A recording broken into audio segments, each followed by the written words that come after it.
I have had the greatest mentors any one human being could ever ask for. But to top it all off, I've had more than one. Madam Toastmaster, fellow Toastmasters, and guests. It started in 1981 with my first mentor. Her name was Paula. Having a mentor like Paula was like having that boot camp sergeant who was so tough on you, but did it out of love and the knowledge that she believed in you. It was the ideal solid foundation for my career and catapulted me to have the confidence to move ahead. After working under Paula for several years, in 1983, I learned of an assistant manager position with another firm. I forwarded my resume in response to the position. A few days later, in response to my resume, I received a call at 7 o'clock in the morning while getting ready to go to work. The caller was Rich. Rich received my resume and asked if I could come in for an interview that very same day. I agreed to meet him. Rich and I met, we had a nice conversation, and that was the last I heard from Rich. Fast forward to 4 months later, and I got another call at 7 a.m., and it was Rich again. Rich offered me the position he interviewed me for 4 months prior. It turns out he wanted me to start as soon as possible, as he actually hired the wrong candidate. I was his second choice. Rich was an incredible human being, boss, and mentor. I truly made the right decision. I started with my new mentor in 1983. I will never forget the time that I had a dispute with a tenant. Rich overheard my conversation and immediately advised me that I would be fired for ever talking with the customer like that again. I never forgot that day or how I felt that I let Rich down. It was life-changing for me. I realized right there that the customer is always right, and I could actually be fired for something. It was shattering to me, but a lesson I will not forget. The owner of the company that Rich and I worked for was named Bob. Bob was the kindest and warmest person I ever met. A memorable example was when Bob had called me into his office and asked where I was going on my vacation. He said he would like to pay for my airfare. I was so touched. I will never forget how generous Bob was to me over the years. It left such an impression on me of how to treat employees with kindness and thoughtfulness. Rich and I worked side by side for many years until one day Rich said it was time for him to move on. I was devastated. Because of the incredible leadership and lessons learned, I remained there, stepping into Rich's shoes, continuing with Bob as my boss. During those years, Rich would reach out to me and offer me other positions alongside him at his new companies, but I always declined. Finally, after 7 years, Rich made another career change and offered me another position, which was a wonderful opportunity for me. It was difficult to leave my long-term job, but it was the right timing in my career to make that leap. I joined Rich at the new company, and Bob and I remained super good friends and never lost touch. In the new position with Bob, I met Tom, Rich's boss. Tom was a very easygoing, laid-back guy. He was super smart, great with people, and he was a superstar at obtaining new business. Tom and I got very close, and again, I learned many lessons from Tom over the years. Tom was a politician type. He was always schmoozing with everybody, and he was a wheeler dealer. Oftentimes, I would tell him something about a process or procedure I was doing and complain to him that other people were doing things differently. He said to me, "Linda, it does not matter how they do it, so long as they get the job done. There are many ways to do things, not just your way." I'll never forget Tom for setting me straight. I was always a stickler, and it was something that made me realize that there are more than one way to do things. It's not just one way.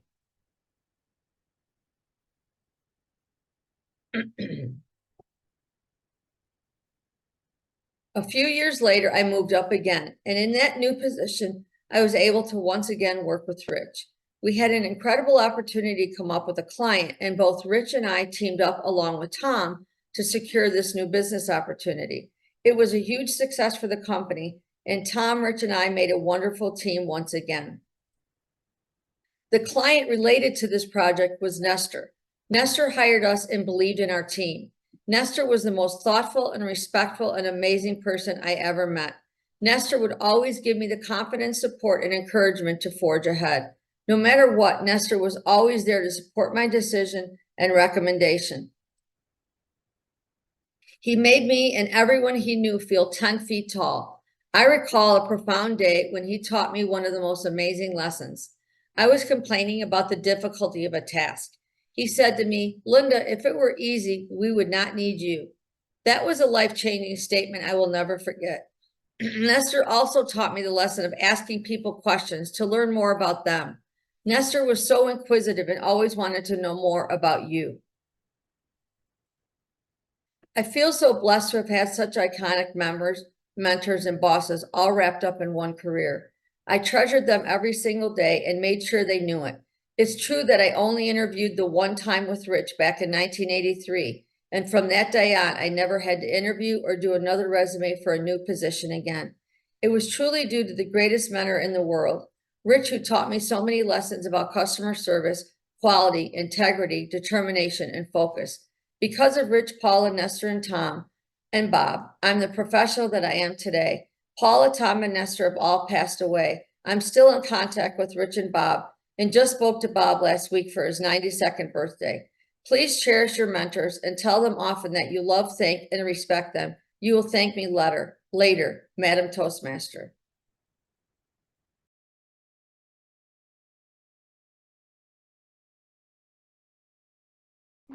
I made the right decision. Daniel Glasser, I made the right decision. Thank you.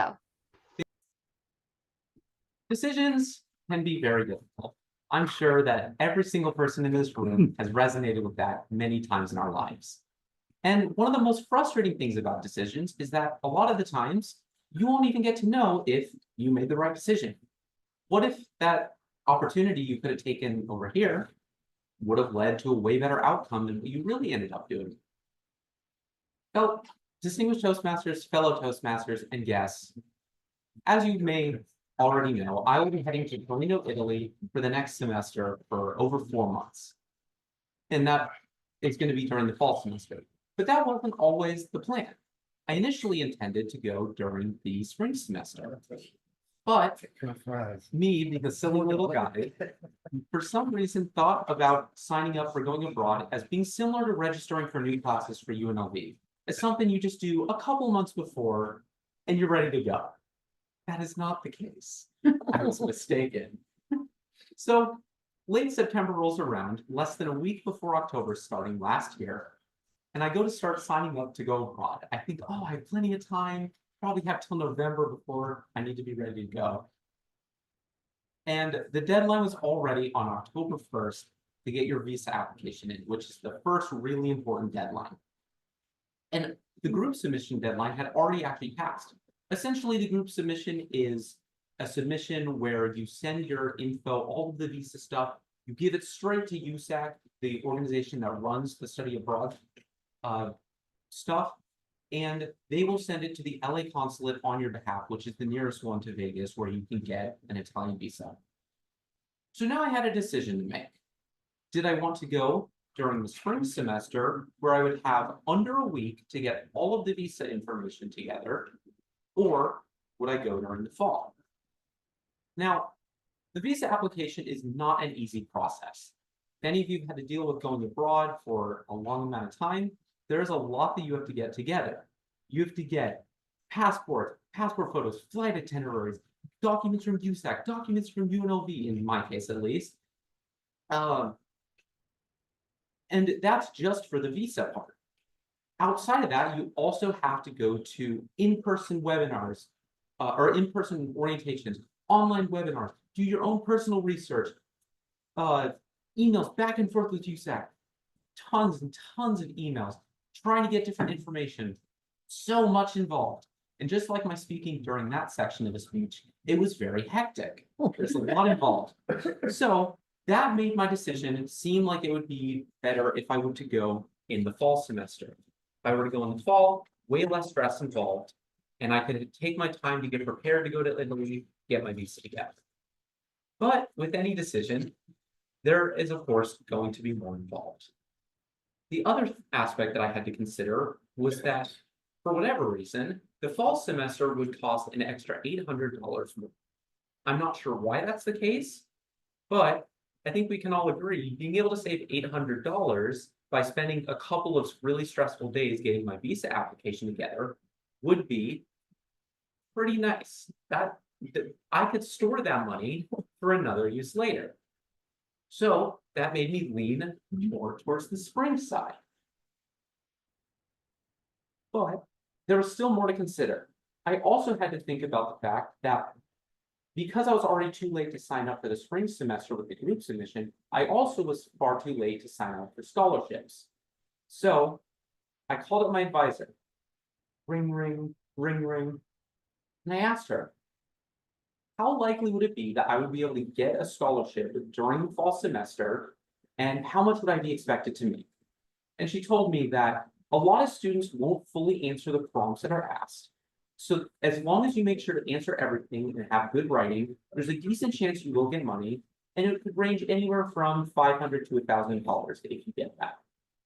So at this point in the decision-making process, I didn't really know what to do. The spring semester was a safer option where I wouldn't have to spend $800 extra, but fall semester had the potential of a scholarship that could help pay off some, if not all of that cost. So in my trial to try to come up with an answer, I talked with my mother a lot during this process, and she suggested that I should call my grandfather. My grandfather is wise beyond his years, is a businessman, so he always is really good about thinking all of the different factors that go into a decision, and most importantly, always looks out for everyone's best interest. He wants to see everyone succeed, and you can tell that whenever you talk. So he's a perfect person to call to try to figure out the decision. So me and my mother call him up, ring, ring, ring, ring, and this time put him on speaker so that both of us can talk to him. And after going over the different considerations we've already thought about and asking what he thought would be the best decision, he mentioned something that me and my mother had not even considered before, at least not enough to put into words in this discussion. He mentioned that if I were to go in fall semester, I would be able to stay for my brother's last semester before going to West Virginia. Just last Saturday, he is now in West Virginia for college, and if I had gone during the spring semester, I wouldn't have been able to stay with him for that last semester before he heads off to college, where I won't see him much for the foreseeable future. And that comment from him almost immediately was the deciding factor for me. With both options being pretty close in their level of importance to me, that additional piece of information immediately slid me back over to the fall side. And after a day of deliberation, because with big decisions, you always want to let it rest for a little bit, fall was fine. It was decided. So now all that was left to do was wait a couple months, sign up for the visa application, and also get writing my scholarship essays, which was very difficult because 3,000 and 2,000 characters, respectively, is not a lot. But eventually, I wrote them out. I was happy with how they were, and I shipped them out. And all I had to do now was wait. 1 week, 2 weeks, 3 weeks, and at the start of the 4th week, I get a confirmation email back saying that I have information about my scholarship with USAC. Now, I went into it being a little bit pessimistic because I'd rather be pessimistic and be pleasantly surprised rather than being optimistic and being disappointed. Hover my mouse over the email, click $3,500. $3,500? That can't be real. That has to be a joke. The first thing I did was scroll to the bottom of the page to make sure it was really my name at the bottom. They sent it from the wrong line of emails. And it was true.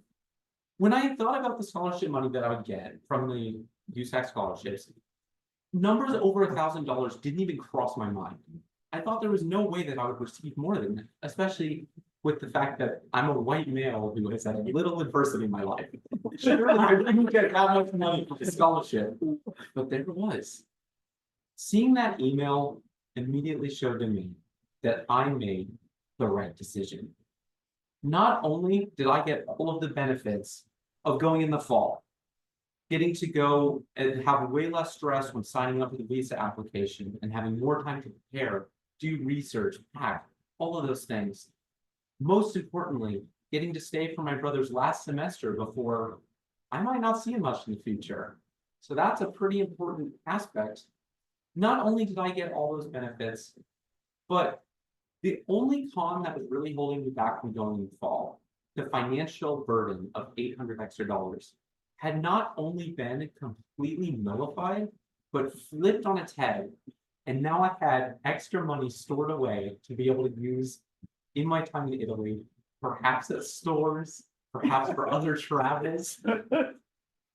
And I knew that I had made the right decision. Thank you, Madam Toastmaster.